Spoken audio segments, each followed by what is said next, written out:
तो आज की वीडियो में हम बात करनी थी ग्राम स्टेनिंग की। ग्राम स्टेनिंग क्या है इसके बारे में समझना है, ठीक है। So it is based on the thickness of cell envelope. ये इंपॉर्टेंट पॉइंट है कि ग्राम स्टेनिंग आप जब समझोगे ये सेल वॉल के लिए देखी गई, मगर एनसीईआरटी में जो बोला गया that is it is based on sale envelope. तो अगर आपसे कोई पूछे क्या ये सेल एनवेलप या फिर सेल वॉल के बेस पर किसके ऊपर बेस्ड है ये ग्राम स्टेनिंग, तो आपको याद रखना है सेल एनवेलप के ऊपर बेस्ड है, ना कि सेल वॉल। है तो दोनों ही बात सही, सेल वॉल सेल एनवेलप का ही पार्ट है, मगर फिर भी एनसीईआरटी में क्योंकि सेल एनवेलप बोले सही वर्ड यूज़ करेंगे हम। दूसरी बात आ जाती है किसने डेवलप किया था, किसने दिया था ग्राम स्टेनिंग का कंसेप्ट हमें। It was given to us by Christian Gram ने हमें ग्राम स्टेनिंग का कंसेप्ट दिया था। इसमें इसने क्या कहा, एक स्लाइड लिया, उसके ऊपर इसने बैक्टीरिया रखा, कुछ बैक्टीरिया रख दिए, और ये स्लाइड है इसके ऊपर बैक्टीरिया रख दिए और इनको स्टेन कर दिया with the help of crystal violet and crystal gentian violet. ये उन स्टेन्स की एग्जांपल है। अब इसके अंदर इन्होंने ये स्टेन्स डाले, इस बैक्टीरिया के ऊपर इन्होंने क्रिस्टल वॉलेट और जेनिटल वॉलेट ये स्टेन्स डाले। अब बात करें अगर स्टेनिंग की, तो स्टेनिंग क्या है, लोग बोलते हैं कलर करना, मगर एक्चुअली में कलर मतलब इसका कलर करना नहीं है। अगर कोई चीज़ कलरलेस है तो उसे देखने के लिए हम क्या करेंगे, या तो उसकी बैकग्राउंड को कलर कर देंगे ताकि हमें वो दिखे, या तो हम उसे कलर कर देंगे, दैट इज स्टेनिंग, ठीक है। तो इसका मतलब फिर कलर करना नहीं होता, या तो हम उसकी बैकग्राउंड को कलर करें या तो उसको कलर करें, दैट इज स्टेनिंग। तो यहाँ पर इन्होंने क्या किया, क्रिश्चियन ग्राम ने ग्राम स्टेनिंग के अंदर एक स्लाइड लिया, उसके ऊपर बैक्टीरिया रखे, उसको स्लाइड के ऊपर बैक्टीरिया जो रखे उसके अंदर स्टेन डाले, क्रिस्टल वॉलेट और जेनिटल वॉलेट स्टेन डाले। अब इसके बाद क्या हुआ, उनके ऊपर स्टेन आ गया, स्टेन हो गए, वो उनके ऊपर कलर आ गया, ऐसा स्टेन आ गया। अब इसके बाद स्टेन आने के बाद डी स्टेनिंग की, मतलब कि स्टेन उतारने की कोशिश की। उसके अंदर क्या हुआ, स्टेन जब उतारने की कोशिश की तब क्या हुआ, इन्होंने देखा कुछ के ऊपर से स्टेन उतर गया मगर कुछ के ऊपर से नहीं उतरा, कुछ के ऊपर से उतर गया मगर कुछ के ऊपर से नहीं उतरा। ये क्या हुआ, जिनके ऊपर स्टेन रहा, जिन्होंने स्टेन अपने ऊपर रिटेन किया, रहने दिया, जिनके ऊपर से स्टेन नहीं निकला, उनको इन्होंने कहा ग्राम पॉजिटिव। उन बैक्टीरिया को इन्होंने कहा ग्राम पॉजिटिव। एंड जिन्होंने स्टेन निकाल लिया, जो डिस्टेन हो गए, जो डी स्टेन हो गए, जिन्होंने स्टेन को रिटेन नहीं किया, उन्हें कहा ग्राम नेगेटिव। किनको, बैक्टीरिया को। ऐसे बैक्टीरिया जिन्होंने स्टेन को रिटेन किया उन्हें ग्राम पॉजिटिव, जिन्होंने नहीं किया उन्हें ग्राम नेगेटिव। तो मतलब कि एक तरीके से हम बोल सकते हैं ग्राम स्टेनिंग का कंसेप्ट दिया इन्होंने क्रिश्चियन ग्राम में, जिसके अंदर इन्होंने हमें दो टाइप के बैक्टीरिया से इंट्रोड्यूस कराया, Gram positive and gram negative. Gram positive is that bacteria which retains its stain, and gram negative, retain का मतलब होता है रखना, उसी जगह पर रखना, वैसी कंडीशन रहने देना, retain its stain. And gram negative is that bacteria which loses its stain. इन दोनों के बीच में हम डिफरेंस देखने वाले हैं, ठीक है। इन्हीं ग्राम पॉजिटिव और ग्राम नेगेटिव बैक्टीरिया के बीच में हम डिफरेंस देखने वाले हैं। ग्राम पॉजिटिव जो होता है, इसके पास ये ऐसा बैक्टीरिया होता है ग्राम पॉजिटिव जिसके पास थिक सेल वॉल होता है, एंड ग्राम नेगेटिव वाला बैक्टीरिया ऐसा बैक्टीरिया होता है जिसके पास थिन सेल वॉल होती है। नेक्स्ट पॉइंट, एक ये पॉइंट है, थिक सेल वॉल और वो भी पेप्टाइडोग्लाइकन का, ऑब्वियसली इसका मतलब पेप्टाइडोग्लाइकन का बना है, दोनों में बैक्टीरिया है, केमिकल कंपोजिशन इज पेप्टाइडोग्लाइकन। और एग्जांपल ग्राम पॉजिटिव में है स्ट्रेप्टोमाइसिस। एग्जांपल इतनी इंपॉर्टेंट नहीं है जितना नेक्स्ट पॉइंट इंपॉर्टेंट है जो कि मैं आपको बताने वाली हूँ। स्ट्रेप्टोमाइसिस, माइकोबैक्टीरियम, उसके बाद और बोलो कोकस बैक्टीरिया के अंदर भी आपको कोकस बैक्टीरिया भी is also an gram positive bacteria. Streptomyces is also an gram positive bacteria. Mycobacteria is also, bacterium is also gram positive bacteria. Frankia is also gram positive bacteria. इसी में और एग्जाम्पल्स है, lactobacillus is also gram positive bacteria. अब हम देखते हैं किसकी examples, अब हम देखते हैं ग्राम नेगेटिव बैक्टीरिया की एग्जांपल। सबसे पहले तो इसमें आ जाता है साइनोबैक्टीरिया, जो कि इंपॉर्टेंट है आपको याद रखना, क्योंकि हमें पता है साइनोबैक्टीरिया में क्या क्या आ जाता है, नॉनस्टॉक और रेनाबेना आ जाता है साइनोबैक्टीरिया के अंदर। तो इसकी एग्जांपल है ग्राम नेगेटिव बैक्टीरिया की साइनोबैक्टीरिया, क्योंकि आपसे पूछ सकते हैं बताओ क्या नॉनस्टॉक और रेनाबेना ग्राम नेगेटिव बैक्टीरिया है, तो आपको बोलना है क्योंकि वो साइनोबैक्टीरिया है। E coli bacteria is also gram negative bacteria. Mycoplasma is also gram negative bacteria. Thin cell wall है इन सबके पास साथ ही साथ, क्योंकि thin cell wall is also feature of gram negative bacteria. Rhizobium is also gram negative bacteria. ये तो थी एग्जांपल्स। अब जो मेन जो डिफरेंस है, जो इंपॉर्टेंट डिफरेंस है ग्राम पॉजिटिव और ग्राम नेगेटिव बैक्टीरिया के अंदर, that is this feature, that gram positive bacteria का ये फीचर, दैट इज मीजोजोम्स इनके अंदर प्रेजेंट है। मीजोजोम इंपॉर्टेंट, ग्राम पॉजिटिव में इट्स फीचर इज मीजोजोम इसके अंदर प्रेजेंट है, एंड मीजोजोम इसके अंदर प्रेजेंट है। एंड क्या पता आप भूल भी गए हो मीजोजोम क्या है, तो आपको याद होना चाहिए प्लाज्मा मेम्ब्रेन, जो सबसे अंदर वाली लेयर है, या फिर कौन सी वाली लेयर है, सबसे अंदर वाली लेयर है, जो सब ऑर्गेनिजम्स में कॉमन होती है, सब बैक्टीरिया में होती है, प्लाज्मा मेम्ब्रेन। इसके अंदर से जो स्ट्रक्चर्स निकलते हैं, जिनके अंदर पिगमेंट्स नहीं होते, उन्हें कहा जाता है मीजोजोम्स, ठीक है।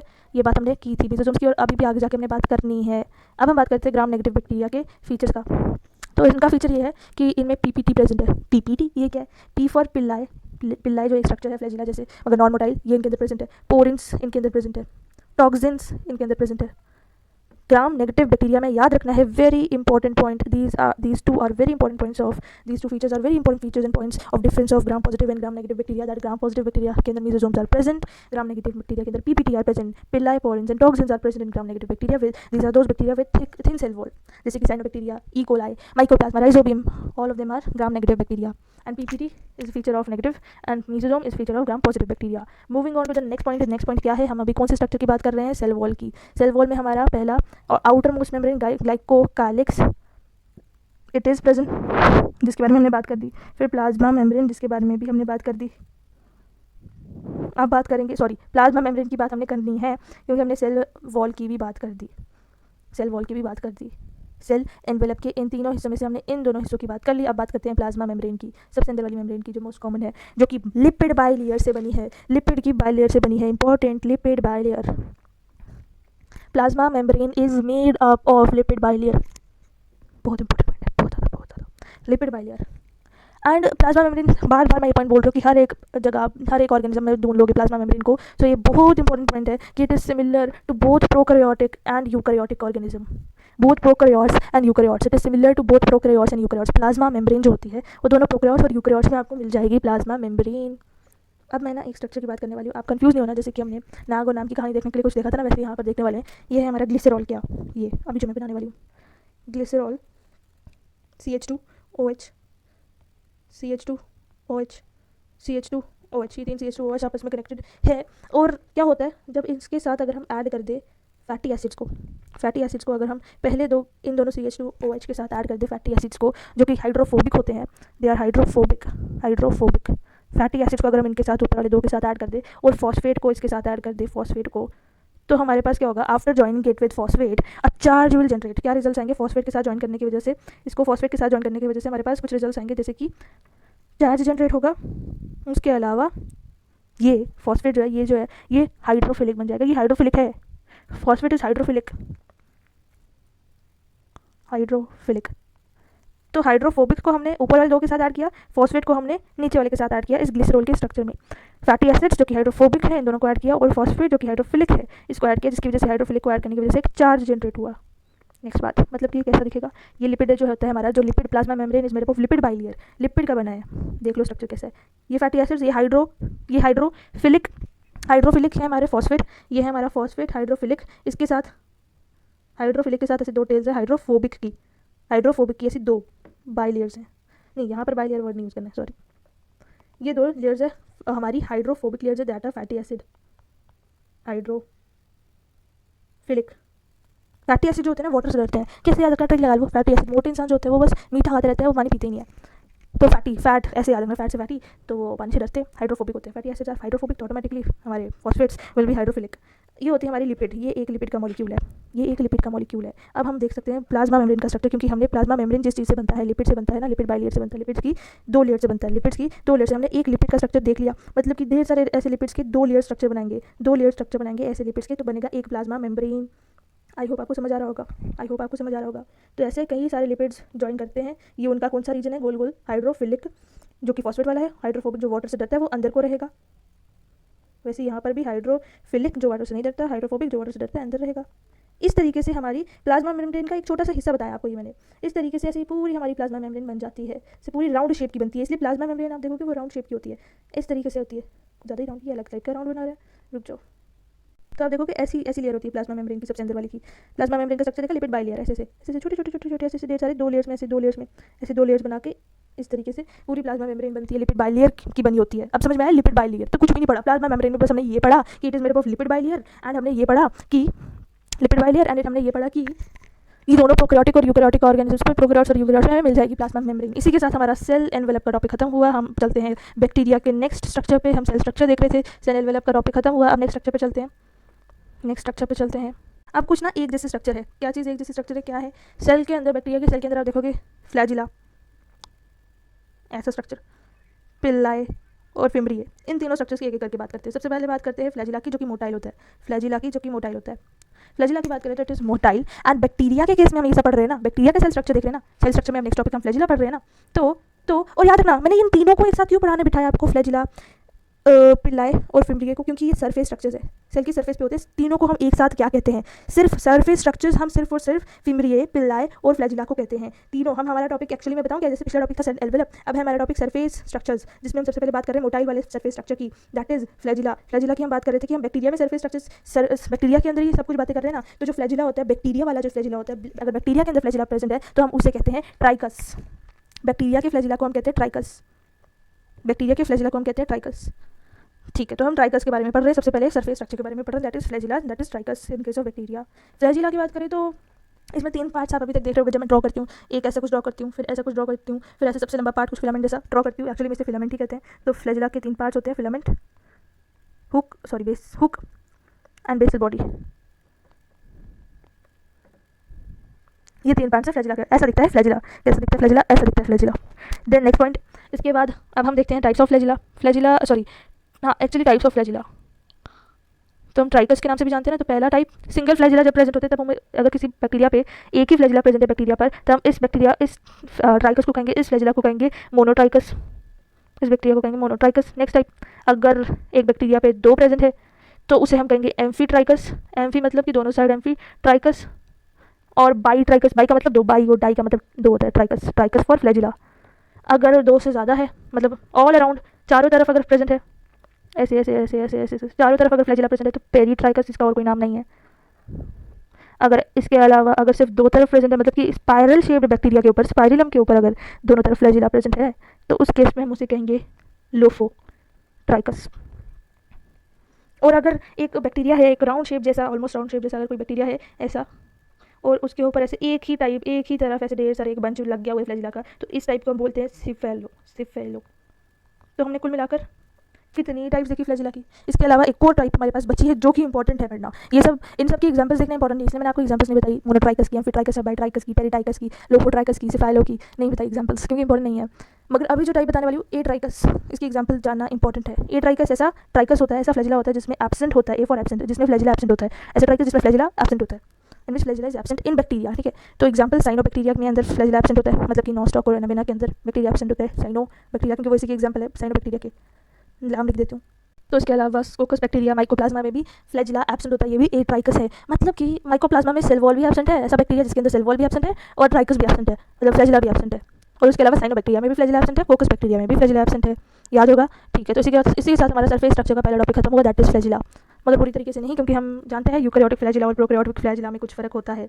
यूकैरियोटिक और प्रोकैरियोटिक प्लाज्मा मेम्ब्रेन में कुछ खास फर्क नहीं होता, दोनों तरफ प्रेजेंट होती है। अगर हम यूकैरियोटिक फ्लैजिला की बात करते हैं, यूकैरियोटिक फ्लैजिला मतलब जिनमें न्यूक्लियस बेल मेम्ब्रेन और न्यूक्लियस प्रेजेंट होता है। अगर हम यूकैरियोटिक फ्लैजिला की बात करें तो इसमें यूकैरियोटिक फ्लैजिला में फ्लैजिला की 9+2 अरेंजमेंट होती है। और जो यूकैरियोटिक फ्लैजिला होता है ना, उसकी अगर हम बात करें तो it is made up of basal body and filament only.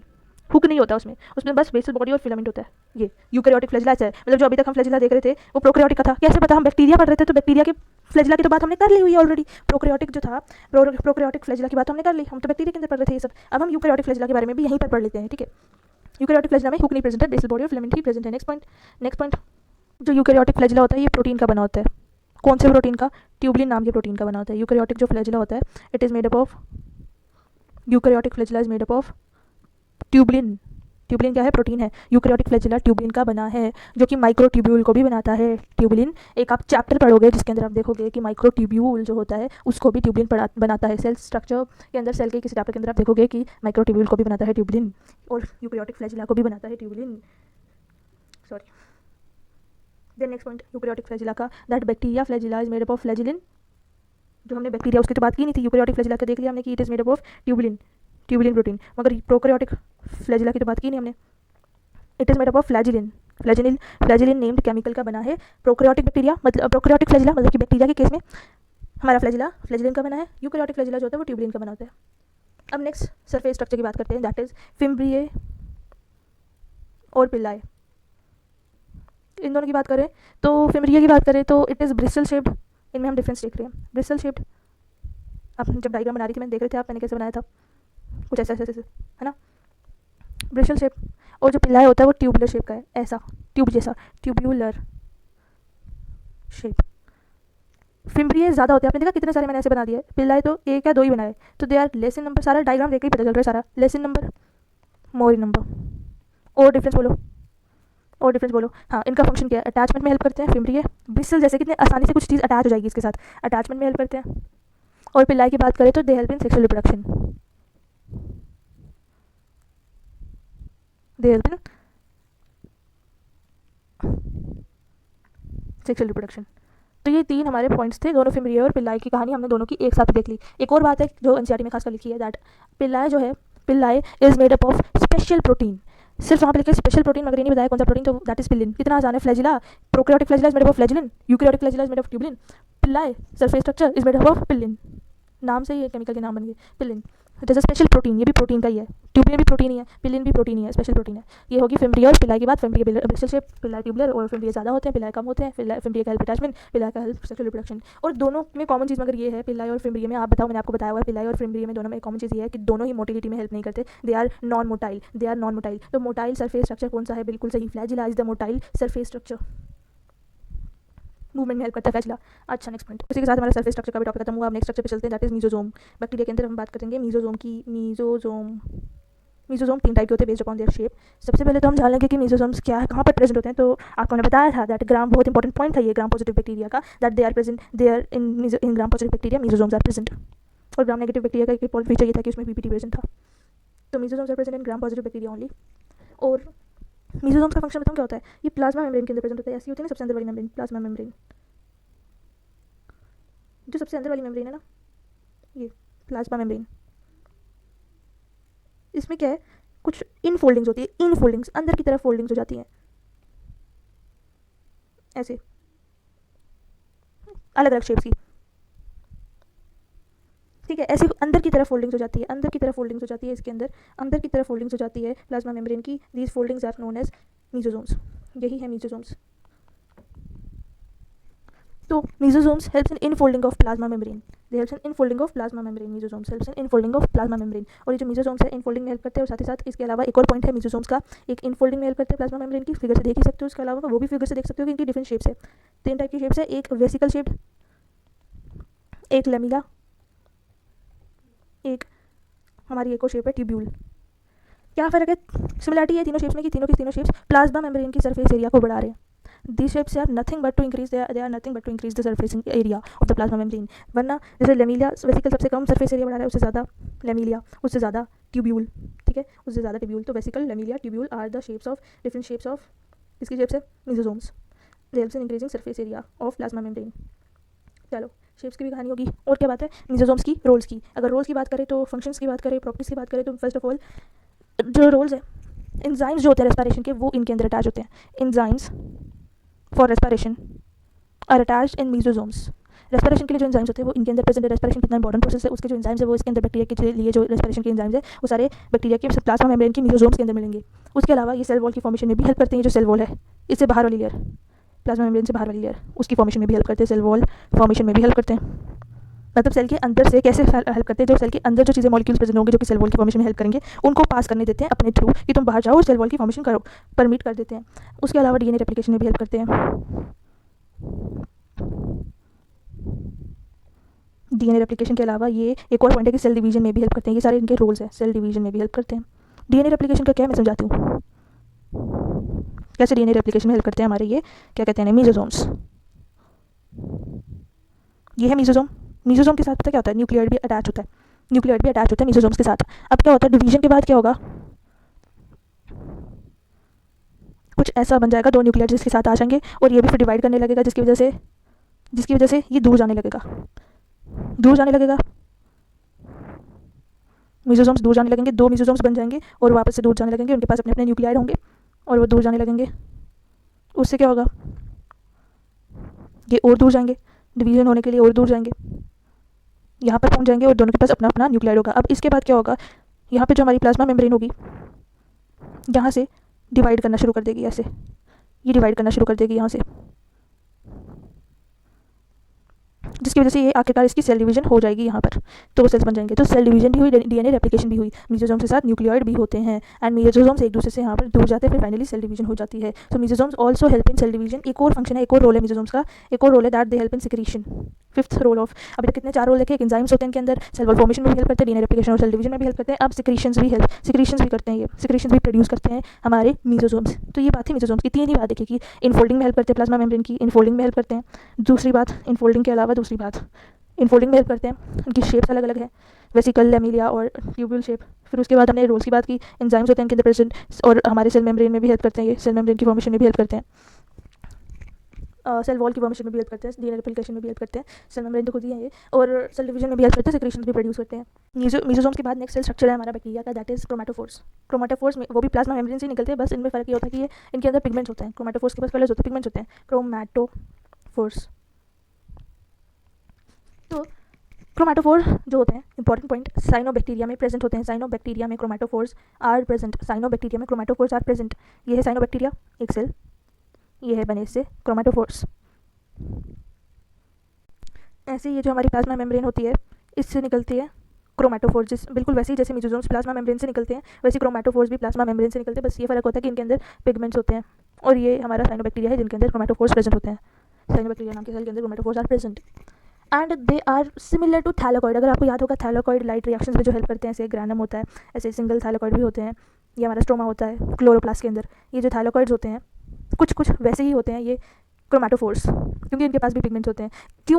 क्योंकि इनके पास भी मेम्ब्रेन होते हैं, और क्रोमेटोफोर्स के पास भी इंपॉर्टेंट पॉइंट मेम्ब्रेन होता है। Chromatophores are membrane bound organelle, इनके पास खुद की मेम्ब्रेन्स होती है, बहुत इंपॉर्टेंट पॉइंट है that they have membrane, they have their own membrane. Next point, membrane देखो, एक्चुअली में जो प्रोकैरियोटिक सेल होता है, ये मोनेरा पढ़ रहे हैं ना, बैक्टीरिया पढ़ रहे हैं, बैक्टीरिया के बारे में पढ़ रहे हैं। बैक्टीरिया प्रोकैरियोटिक होते हैं। नॉर्मली प्रोकैरियोटिक सेल में मेम्ब्रेन बाउंड ऑर्गेनेली एब्सेंट होते हैं, बस साइनोबैक्टीरिया ऐसे प्रोकैरियोटिक हैं, ऐसे प्रोकैरियोट्स हैं जिनके अंदर मेम्ब्रेन बाउंड ऑर्गेनेली प्रेजेंट है। क्यों? क्योंकि इनके अंदर क्रोमेटोफोर्स प्रेजेंट है। Chromatophores are the membrane bound organelle present in prokaryotes. Normally prokaryotes में prokaryotic cell lack any membrane bound organelle, but in cyanobacteria which is present in a prokaryote, cyanobacteria के sorry in this prokaryote cyanobacteria, in this a membrane bound organelle is present, that is chromatophore, it is a membrane bound organelle. So इसलिए कहा जाता है कि ये जो cyanobacteria है, जो कि एक्चुअली में प्रोकैरियोट है, मगर इसके अंदर यूकैरियोट वाला फीचर आ जाता है कि इसके अंदर मेम्ब्रेन बाउंड ऑर्गेनेली प्रेजेंट है, ये इस वजह से कहा जाता है कि cyanobacteria is the connecting link between prokaryotes and eukaryotes. Prokaryotes and eukaryotes के बीच में कनेक्टिंग लिंक क्रिएट करता है। It is a connecting link between prokaryotes and eukaryotes.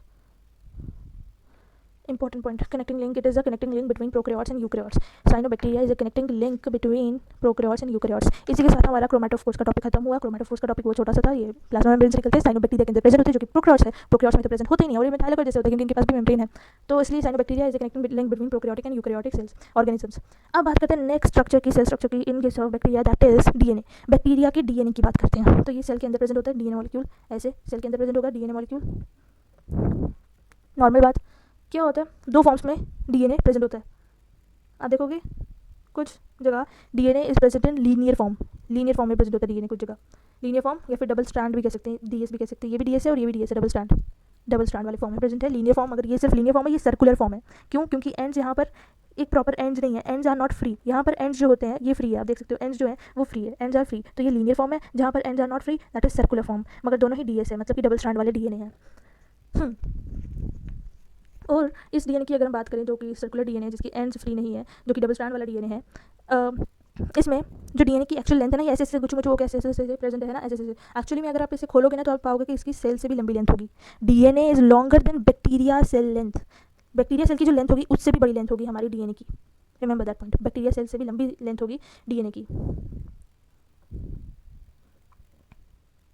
Next बात, एंड्स फ्री नहीं होते सर्कुलर डीएनए की। बैक्टीरिया में circular DNA is present and उसके एंड फ्री नहीं है, सर्कुलर डीएनए है, डबल स्ट्रैंड है। और ये पूरा का पूरा जो डीएनए है ना, इट इज सिंगल क्रोमोसोम, एक सिंगल क्रोमोसोम है। ये एक सिंगल क्रोमोसोम है, मतलब कि जो बैक्टीरिया होते हैं ना, जो मोनेरा होते हैं ना, ये बताऊँ क्या होता है, हैप्लॉइड होते हैं, सिंगल क्रोमोसोम प्रेजेंट होता है इनमें। Monera is haploid.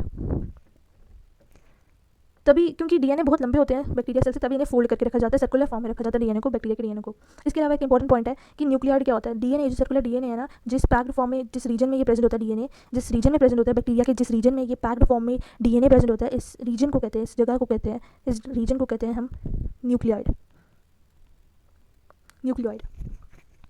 इस रीजन को हम कहते हैं जहाँ पर DNA of bacteria is kept in the packed form is called as nucleoid. और इस बैक्टीरिया में हम एक चैप्टर में हिस्टोन्स नाम की एक चीज़ के बारे में भी पढ़ेंगे। बैक्टीरिया के अंदर histones are absent as they are feature of eukaryotes. Histones eukaryotes के अंदर प्रेजेंट होते हैं, प्रोकैरियोट्स के अंदर नहीं। और बैक्टीरिया आर प्रोकैरियोट्स, तो हिस्टोन्स बैक्टीरिया में नहीं पाए जाएंगे। DNA is found in bacteria in circular form, but histones are not found in bacteria, they are feature of eukaryotes. और एस फेज में बनते ही हम एक चैप्टर में पढ़ेंगे इसके बारे में। अभी मगर हमारा डीएनए का टॉपिक खत्म नहीं हुआ। डीएनए दो टाइप के होते हैं। एक ऐसे डीएनए होते हैं जो कि हर एक बैक्टीरिया में हर इंपॉर्टेंट जीन्स होते हैं ना, कुछ जिनके अंदर इंपॉर्टेंट जीन्स प्रेजेंट होते हैं। ऐसे डीएनए होते हैं जिनके अंदर इंपॉर्टेंट जीन्स प्रेजेंट होते हैं, इसलिए वो हर एक टाइप के बैक्टीरिया में आपको दिख जाएंगे, हर जगह दिख जाएंगे। कुछ ऐसे डीएनए होते हैं जो एक्स्ट्रा होते हैं, कुछ ऐसे डीएनए होते हैं जो एक्स्ट्रा होते हैं, जो हर एक बैक्टीरिया में नहीं प्रेजेंट होते। क्यों? क्योंकि वो एक्स्ट्रा होते हैं। There are some DNA which are extra DNA, जिन्हें हम कहते हैं प्लाज्मिड। एंड जो इंपॉर्टेंट जीन्स वाले डीएनए होते हैं, हमें पता है डीएनए के अंदर जीन्स प्रेजेंट होते हैं। डीएनए के अंदर क्या प्रेजेंट होता है? जीन्स। अब ऐसे डीएनए होते हैं कुछ जिनके अंदर बहुत इंपॉर्टेंट जीन्स प्रेजेंट है, इसलिए जैसे इंपॉर्टेंट जीन्स प्रेजेंट है, इसलिए ऐसे जो डीएनए होते हैं ना, वो हर एक ऐसे जो डीएनए होते हैं ना, वो हर एक टाइप के बैक्टीरिया में प्रेजेंट होंगे। ऐसे डीएनए को, बेसिक डीएनए को, जिनके अंदर इंपॉर्टेंट जीन्स प्रेजेंट होते हैं, they are present in all bacteria. ऐसे बैक्टीरिया को हम कहते हैं genomic DNA, genomic DNA, genomic DNA. Essential genes जिनके अंदर होते हैं, ऐसे जीन्स जिनके अंदर होते हैं जो कि हमारे सर्वाइवल के लिए इंपॉर्टेंट होते हैं। प्लाज्मा जो होता है वो एक्स्ट्रा डीएनए होते हैं, वो सारे बैक्टीरिया में नहीं प्रेजेंट होते हैं। अब हम देखते हैं इनको डायग्राम की फॉर्म में। चलो, तो ये जीनोमिक डीएनए, ओए क्या हो गया? तो ये जो डीएनए होते हैं, एक जीनोमिक डीएनए होता है, एक जीनोमिक डीएनए होता है, जीनोमिक डीएनए। एक होता है प्लाज्मिड ऐसा होता है जो एक्स्ट्रा डीएनए होता है। ये प्लाज्मिड ऐसा दिखता है spherical. Genomic DNA circular form में, ऐसे कंडेंस फॉर्म में नहीं होता। तो ये ऐसे फॉर्म में प्रेजेंट होता है, कंडेंस फॉर्म में प्रेजेंट होता है। इसका ओरिजिन क्या है? ओरिजिन की अगर मैं बात करूँ तो वो जीनोमिक डीएनए का होता है। ओरिजिन से मेरा मतलब है, ओरिजिन का मतलब मेरा ये है कि एक जगह जिसके हेल्प से डीएनए की कॉपी बनती है। न्यूक्लियाइड वो रीजन जहाँ पे जीनोमिक डीएनए प्रेजेंट है। ओरिजिन वो जगह जहाँ से, जिसकी हेल्प से डीएनए की कॉपी बनती है, डीएनए की कॉपी बनती है। ठीक है, नेक्स्ट पॉइंट। इसी के अंदर प्लाज्मिड क्या है, हम इसकी बात कर रहे हैं। जीनोमिक डीएनए इंपॉर्टेंट जीन्स वाला डीएनए है, जिसके अंदर इंपॉर्टेंट जीन्स प्रेजेंट है। ये पॉइंट तो सबको समझ आ गई होगी, और हर एक ऑलमोस्ट सारे बैक्टीरियाज में प्रेजेंट होता है ये। इसके अलावा प्लाज्मिड जो एक्स्ट्रा डीएनए है, इसकी बात करते हैं, इस प्लाज्मिड की बात करते हैं। इसके कुछ पॉइंट्स है, जैसे कि it is extra chromosomal, extra genomes, it is extra chromosomal, extra genes present है इसमें, सॉरी एक्स्ट्रा है, ये एक्स्ट्रा डीएनए है, तो इट इज़ एक्स्ट्रा क्रोमोजोमल। और डीएस डबल स्ट्रैंड, इसमें 2 स्ट्रैंड होते हैं, डबल स्ट्रैंड होता है। और सर्कुलर है, सामने दिख रहा है सर्कुलर है। इसके फीचर देख रहे हैं प्लाज्मिड के। चौथा पॉइंट ये है कि सेल्फ रेप्लिकेटिंग है, सेल्फ रेप्लिकेटिंग है। अभी मैंने ओरिजिन का नाम लिया था ना, मैंने बहुत दबा के एक चीज़ बोली थी इसके रिलेटेड कि ओरिजिन एक ऐसी जगह है जिसके हेल्प से जेनोमिक डीएनए कॉपी होता है, नया डीएनए जिसकी हेल्प से डीएनए की कॉपी बनती है। बट अगर हम प्लाज्मिड की बात करें तो इसका कोई भी ओरिजिन नहीं है, क्योंकि ये अपनी रेप्लिकेशन के लिए किसी और की हेल्प नहीं लेता। जेनोमिक डीएनए रेप्लिकेशन के लिए, एक और डीएनए बनाने के लिए, कॉपी बनाने के लिए, अपनी डीएनए की कॉपी बनाने के लिए ओरिजिन की हेल्प लेता है, मगर प्लाज्मिड नहीं, प्लाज्मिड नहीं। So it is self replicating, self खुद से, सेल्फ किसी की हेल्प नहीं लेता, सेल्फ रेप्लिकेटिंग, खुद रेप्लिकेट कर लेता है, सेल्फ रेप्लिकेटिंग।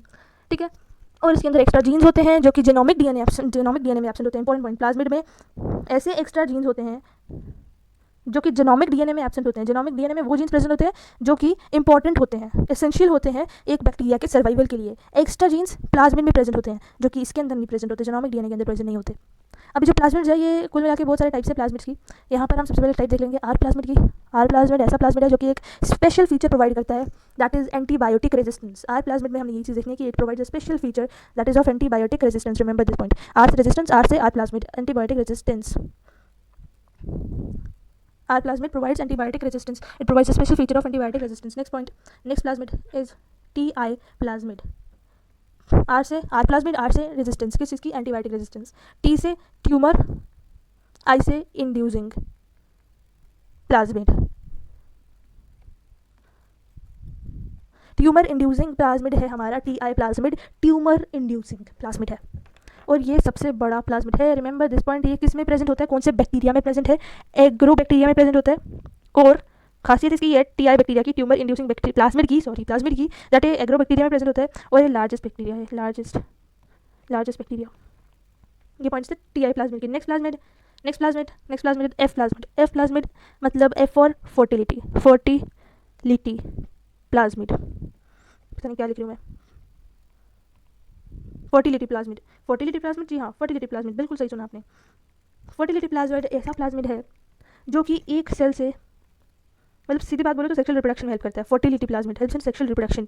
बैक्टीरिया इसका मतलब सेक्सुअल रिप्रोडक्शन में हेल्प करता है, मतलब कि गैमीट्स नहीं बनाता, बट सेक्सुअल रिप्रोडक्शन में हेल्प करता है। बैक्टीरिया के केस में जो एफ प्लाज्मिड का मतलब है, इसका मतलब ये नहीं है कि ये गैमीट्स बनाता है, बल्कि इसका मतलब ये है कि ये सेक्सुअल रिप्रोडक्शन में हेल्प करता है। डिफरेंस को याद रखना, it helps in sexual reproduction. Difference को याद रखना, सेक्सुअल रिप्रोडक्शन में हेल्प करता है। कैसे वो देखेंगे, गैमीट्स नहीं बनाता, नहीं। बैक्टीरिया के केस में fertility plasmid does not makes gametes, it means एक बैक्टीरिया से दूसरे बैक्टीरिया का बनना।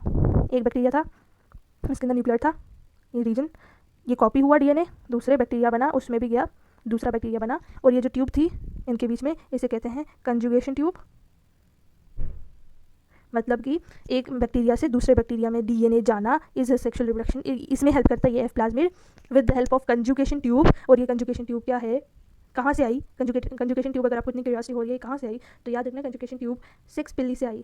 पिल्ली, रिमेंबर 6 पिल्ली जो होती है, पिल्ली का फंक्शन क्या था, रोल क्या था, एक सरफेस स्ट्रक्चर है जो कि सेक्सुअल, एक तरह इसका रिप्रोडक्शन में रोल था, एक तरह का पिल्ली का सेक्सुअल रिप्रोडक्शन में रोल था। तो जो 6 पिल्ली है उससे बनता है कंजुगेशन ट्यूब, उससे बनता है कंजुगेशन ट्यूब। तो इस कंजुगेशन ट्यूब की हेल्प से डीएनए कॉपी हो जाता है, दूसरे बैक्टीरिया में बन जाता है। Last type of plasmid is degradative plasmid. Degradative plasmid, तो it is an artificial plasmid. Degradative plasmid जो होता है इट इज़ आर्टिफिशियल प्लाज्मिड, और इस प्लाज्मिड को, ये आर्टिफिशियल प्लाज्मिड नॉर्मल, ये डिग्रेटिव प्लाज्मिड जो होता है इसको जब आप इसके अंदर डालोगे, किसके अंदर बताती हूँ, स्यूडोमोनास प्यूटेडा के अंदर जब आप डालोगे इस आर्टिफिशियल प्लाज्मिड डिग्रेटिव प्लाज्मिड को, स्यूडोमोनास प्यूटेडा के अंदर डालोगे, इसे सुपर बग के नाम से भी जानते हैं, इसके अंदर जब डालोगे तो then at that time this artificial plasmid degradative plasmid can digest oil spills, can break oil spills, या फिर मतलब कि ऑयल स्पिल्स को क्लीन कर सकते हैं, जो समुद्र में ऑयल स्पिल हो जाता है ना उसको क्लीन कर सकते हैं, ऑयल स्पिल्स को क्लीन कर सकता है। उसके अलावा ground water, contaminated ground water को भी क्लीन कर सकता है। एंड ये किसकी हेल्प से हो पा रहा है, इस स्यूडोमोनास प्यूटेडा की हेल्प से। इसके अंदर जब इस आर्टिफिशियल प्लाज्मिड डिग्रेटिव प्लाज्मिड को जब डाल रहे हैं तब जाके ये ऑयल स्पिल्स और ग्राउंड वाटर को, कंटामिनेटेड ग्राउंड वाटर को क्लीन कर रहे हैं। इसके साथ हमारा डीएनए का टॉपिक खत्म हुआ। नेक्स्ट सेल स्ट्रक्चर देखते हैं, दैट इज राइबोसोम। अब हम प्रोकैरियोटिक में देख रहे हैं राइबोसोम, तो हमें पता है यूकैरियोटिक और प्रोकैरियोटिक में अलग टाइप के राइबोसोम्स होते हैं। जो प्रोकैरियोटिक में प्रेजेंट होते हैं वो होते हैं 70S टाइप के राइबोसोम, जो यूकैरियोटिक में प्रेजेंट होते हैं वो होते हैं 80S टाइप के राइबोसोम। ये एस क्या है, these are types of ribosome 70S और 80S। इनमें एस जो होता है ये स्वेडबर्ग कांस्टेंट होता है, स्वेडबर्ग कांस्टेंट होता है। And this Svedberg constant it is indirect measure of size and density। Svedberg constant जो होता है ये साइज और डेंसिटी का इनडायरेक्ट मेजरमेंट होता है, स्वेडबर्ग कांस्टेंट। तो जो हम प्रोकैरियोटिक का सेल बैक्टीरिया के बारे में पढ़ रहे हैं that is prokaryotic structure, prokaryote है, तो इसमें 70S टाइप के राइबोसोम्स मिलते हैं। तो हम 70S टाइप के राइबोसोम्स के बारे में पढ़ेंगे राइबोसोम्स के बारे में, in case of bacteria 70S ribosomes के बारे में पढ़ने वाले हैं। तो इसकी बात करें, this is nucleoid, this is ribosome, this is bacterial cell. Ribosomes की साइज़ की सबसे पहले बात करते हैं, तो size ranges between 15 to 20 nanometer 15 to 20 nanometer इसका साइज होता है राइबोसोम्स का। और बोथ यूकैरियोटिक और प्रोकैरियोटिक सेल में प्रेजेंट, दोनों प्रोकैरियोटिक और यूकैरियोटिक सेल्स में प्रेजेंट होते हैं। और उसके अलावा दोनों माइटोकॉन्ड्रिया और क्लोरोप्लास्ट दोनों के अंदर प्रेजेंट होते हैं, दोनों माइटोकॉन्ड्रिया और क्लोरोप्लास्ट के अंदर प्रेजेंट होता है। एंड ये जो है हमारा क्या बोलते हैं इसे, ribosome, it is made up of, ribosome is made up of chemically it is made up of RNA। इसके बारे में आप समझोगे ये RNA क्या है सेल स्ट्रक्चर चैप्टर में, एंड प्रोटीन। देखो जैसे आपको प्रोटीन के बारे में भी कितना ही इन्फॉर्मेशन है, फिर भी आप जानते हो ना, चाहिए प्रोटीन का बनाया, चाहिए ट्यूबलिन प्रोटीन का बनाया, चाहिए इस वाले प्रोटीन का बनाया है। वैसे आप RNA का भी याद रखो कि ribosomes are made up of RNA, chemically ribosomes are made up of RNA and protein. Polyribosome या फिर पॉलीजोम, ये कुछ वर्ड है जिनके बारे में अब हम समझने वाले हैं। व्हाट इज पॉलीराइबोसोम या फिर पॉलीजोम, पॉलीराइबोसोम या फिर पॉलीजोम, व्हाट इज पॉलीराइबोसोम या फिर पॉलीजोम, पॉलीराइबोसोम या फिर पॉलीजोम, ठीक है। सो एक सिंगल mRNA पर बहुत सारे राइबोसोम्स लगकर सेम प्रोटीन को, एक ही प्रोटीन को एक ही प्रोटीन की मल्टीपल कॉपीज बना लेते हैं।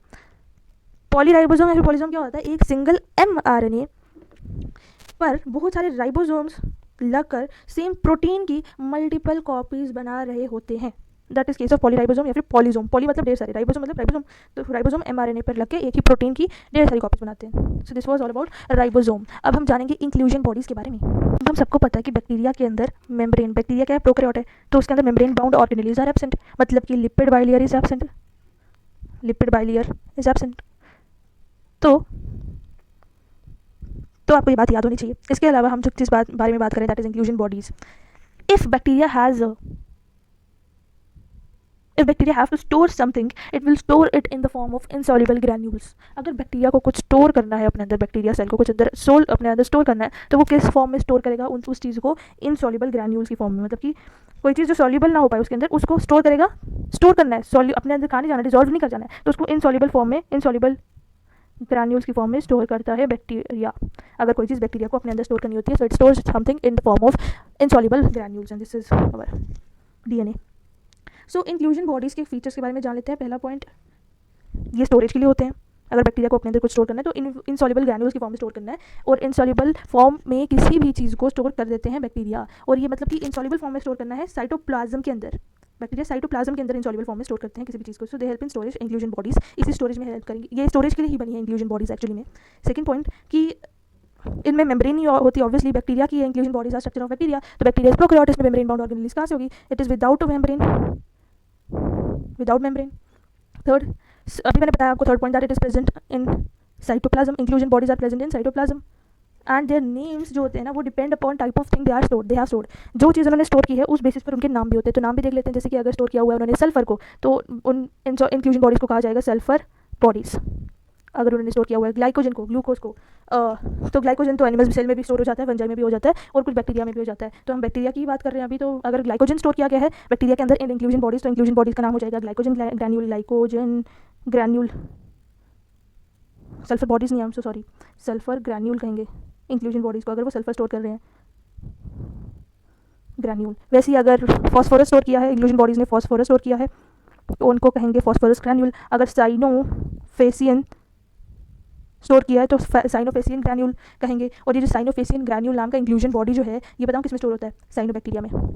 किस बैक्टीरिया में? साइनोबैक्टीरिया में। ठीक है। और लास्ट नाम देख लेते हैं इंक्लूजन बॉडी का, दैट इज़ गैस वैक्यूल। अब मैंने आपको बोला कि इंक्लूजन बॉडीज़ की सेल मेम्ब्रेन नहीं होती, मगर यहाँ पे एक्सेप्शन आ गई गैस वैक्यूल की। गैस वैक्यूल ऐसी इंक्लूजन बॉडी है जो गैस को स्टोर करेगी। गैस को स्टोर करना है तो मेम्ब्रेन की जरूरत तो पड़ेगी पड़ेगी, वो तो एसेंशियल हो जाएगा। तो गैस को स्टोर करने के लिए membrane is essential. So gas के केस में मेम्ब्रेन इज देयर, मगर वो लिपिड की नहीं बनी होगी। सारी बातें की हमने, सारी बातें की, मगर गैस वैक्यूल की बात करें तो मेम्ब्रेन प्रेजेंट है मगर वो लिपिड की नहीं बनी होगी। हमने स्टार्टिंग में तभी मैंने आपको बात बता दी थी कि बैक्टीरिया में कुछ भी कर लो, membrane bound organelles are absent. अगर प्रेजेंट है जैसे कि गैस वैक्यूल इंक्लूजन बॉडीज़ अगर प्रेजेंट है, जो गैस वैक्यूल्स है, जो कि इंक्लूजन बॉडीज़ है, अगर प्रेजेंट है उनके अंदर मेम्ब्रेन है गैस वैक्यूल्स के अंदर, मगर वो लिपिड की नहीं बनी है। तभी मैंने स्टार्टिंग में बता दिया था बैक्टीरिया में membrane bound organelles are present, और जो मेम्ब्रेन बाउंड ऑर्गेनेल्स है वो लिपिड बाइलेयर की बनी होती है। तो वो मेम्ब्रेन एब्सेंट है तो लिपिड की तो बात ही नहीं, मगर अगर मेम्ब्रेन प्रेजेंट है तो वो लिपिड की नहीं बनी है। जैसे कि गैस वैक्यूल्स, उनमें मेम्ब्रेन प्रेजेंट है मगर वो लिपिड की नहीं बनी है। वो बैक्टीरिया के अंदर ही प्रेजेंट है गैस वैक्यूल्स, मगर वो लिपिड की नहीं बनी है।